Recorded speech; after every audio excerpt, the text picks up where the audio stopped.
Habiganj BNP ও জাতীয় নাগরিক party এনসিপির পাল্টাপাল্টি কর্মসূচিকে কেন্দ্র করে সম্ভাব্য সংঘর্ষ এড়াতে পুরো পৌর এলাকায় ১৪৪ ধারা জারি করেছে। হাসপাতালে পর্যন্ত ঢুকতে দেয় নাই, কারণ আমি যখন আমার ভাইদের নিয়ে যাচ্ছিলাম তারা আমার হাতে পর্যন্ত রড দিয়ে বাড়ি মারছে। আসসালামু আলাইকুম। জুলাই আন্দোলনে অংশ নেয়া, নেতৃত্ব দেওয়া কিংবা সমন্বয়ক ছিলেন এরকম ২-৩ জনের উপরে গেল এক সপ্তাহে হামলা হয়েছে। এর মধ্যে একজনের অবস্থা মাহাদি তো আছে, তাকে দৌড়ে সে থানায় গিয়ে ঢুকেছে। আরেকজন তাকে ধরে তারপরে উলঙ্গ করে জয় বাংলা স্লোগান দিয়েছে। এই ঘটনাগুলো আমরা দেখেছি। এগুলো কার কেমন লাগে সেটা জানি না, মানে খুব খারাপ লাগে। এটা নিয়ে এক এক জায়গায় এক একভাবে হয়েছে। বিশেষ করে প্রায় প্রতিটি গণমাধ্যমেই বলা হয়েছে যে থানা জ্বালিয়ে দেওয়ার কথা বলা সেই সমন্বয়ক আশ্রয় নিলেন থানার ভেতরেই। থানার পুলিশের টাকা কি পুলিশের বাপ দেয়? থানার পুলিশের টাকা আমরা দেই। এখন থানা জ্বালিয়ে ফেলা, কোন থানা জ্বালাইছিল? কোন পুলিশকে মারা হয়েছিল জুলাইতে?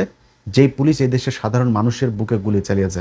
পুলিশ মনে হচ্ছে যেন মানে ওদের জন্মই হয়েছে ঘুষ খাওয়ার জন্য। পুলিশের ভাইরা অনেক সৎ ভাই আছেন, মন খারাপ করেন না। আপনাদের জন্মই হয়েছে আপনাদের পোলাপানের খারাপ জিনিস খাওয়ানোর জন্য। আপনাদের পোলাপানের শরীরের মধ্যে দূষিত হারাম ঘুষের রক্ত, এটার জন্যই আপনাদের আল্লাহ জন্ম দিয়েছে এই দুনিয়ায়। আপনাদের ভালো হওয়ার কোনো ইচ্ছা নাই। এটা গত 2 বছরে সেনাবাহিনীকে নিয়ে অনেক কথা বললো, পুলিশকে নিয়ে কোনোদিন নেগেটিভ কথা বলি না। বাট এই 2টা বছরে দেখলাম পুলিশের অবস্থা। সবার ধান্দা একটাই, টাকা কামাইতে হবে। সেই আগের একই ধাঁচে তারা চলতে চায়।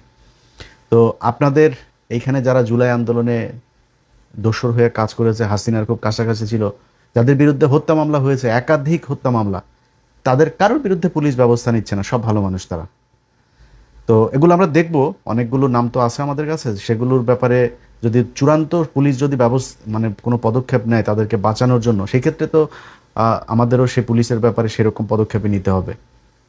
তো এখন বলা হলো যে পুলিশের থানা পুড়িয়ে ফেলা। সে থানা তো বাংলাদেশে 1-2টা পোড়ায় নাই, খালি মাহাদির ওইখানেই থানা পোড়ায় নাই, সারা বাংলাদেশই থানা পোড়ানো হয়েছিল। তো সেটা কি অপরাধ ছিল? এই বিপ্লবটা কি তাহলে মিথ্যা ছিল? এখন এই মুহূর্তে এই জিনিসটাকে হাস্যকর একটা জিনিস বানিয়ে ফেলা হয়েছে। মানে জুলাইয়ের এদেরকে নিয়ে দেখেন আপনি সোশ্যাল মিডিয়াতেও, মানে আওয়ামী লীগের লোকজন তো আছেই, তারা ব্যাপক আকারে মজা নিচ্ছে এগুলো নিয়ে।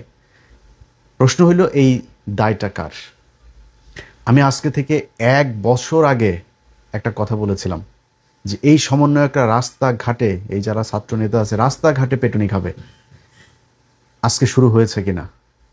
ছাত্রদের এতগুলো মানুষের রক্ত বিক্রি করে যারা নিজেদের পকেট